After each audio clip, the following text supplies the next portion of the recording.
Processus électoral. Appel du gouvernement aux missions d'observation. Le gouvernement souhaite la participation des missions internationales et nationales d'observation électorale aux prochaines échéances électorales de cette année. Le Conseil des ministres d'hier a lancé un appel aux partenaires, pays amis, organisations internationales et sociétés civiles à déployer des missions d'observation des élections à Madagascar. Arjan Angiamarnien, secrétaire exécutif de l'Observatoire Safidi de la société civile, estime qu'il s'agit d'une sage décision et souligne que la participation des missions d'observation devra conférer plus de crédibilité et de visibilité politique au processus électoral. Canmur Dimertiatusk. Tirage au sort demain.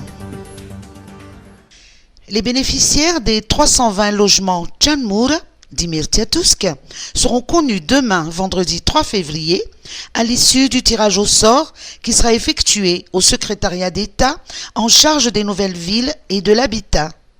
Pour ce tirage au sort de demain, sur les 3506 candidatures, 2631 ont été retenues.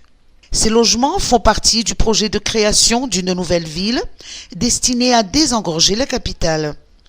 Chaque logement Canmur a une surface habitable de 70 mètres carrés, composée de 2 chambres, de sanitaires intégrés avec raccordement à l'eau et à l'électricité, ainsi que d'un parking. Ces 320 premiers logements seront en location-vente. Marvoy, au chevet des sinistrés de Chenezo. Le district de Marvoy faisait partie des zones ayant été fortement affectées par la tempête tropicale Chenezo. Au cours de son déplacement hier dans cette localité, le président Andrazuela avait rappelé à la population que Marvoy est un des greniers arides de Madagascar et qu'à ce titre, l'État se doit de réhabiliter les quelques 1200 hectares de rizières inondées. Par la même occasion, il a réitéré que les actions du gouvernement seront focalisées davantage vers les conditions sociales et le bien-être de la population. Dans un premier temps, la délégation présidentielle a remis des semences à raison de 20 kg par hectare, ainsi que des équipements agricoles aux riziculteurs de Marvoy. En outre, il a annoncé qu'avec le soutien des partenaires techniques et financiers, chaque foyer de paysans en difficulté bénéficiera d'une aide financière substantielle de 120 000 ariary. Pour la commune rurale d'Inkabk, district de Marvoy, 167 familles ont été déplacées à cause de la montée des eaux. La localité se trouve actuellement isolée et la vedette rapide reste l'unique moyen d'accès depuis Marvoy. Cela n'a pas empêché le président de la République de s'y rendre hier afin de soutenir les familles sinistrées des inondations et leur apporter des vivres. Météo. Une zone de cyclogénèse dans l'océan Indien. 10 jours après le passage du cyclone Chenezo, Météo Madagascar surveille de près une zone de cyclogénèse localisée dans l'océan Indien et susceptible d'évoluer en fin de semaine ou en début de semaine prochaine.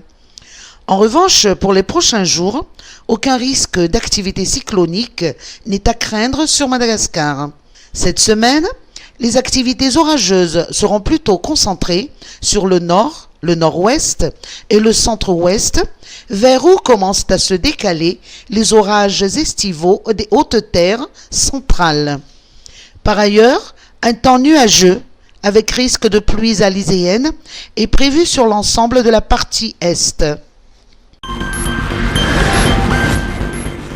Alliance française de Tananarive. Opération don de sang ce 14 février. La banque de sang du CHU-JRA devrait disposer quotidiennement d'une centaine de poches de sang pour répondre aux besoins des patients. Cependant, ce besoin est loin d'être satisfait. Le nombre de patients nécessitant une transfusion sanguine ne cesse d'augmenter.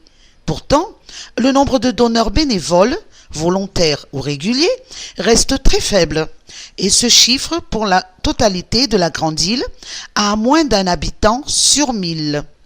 Toutes occasions sont à saisir pour exhorter la population à faire un don de sang.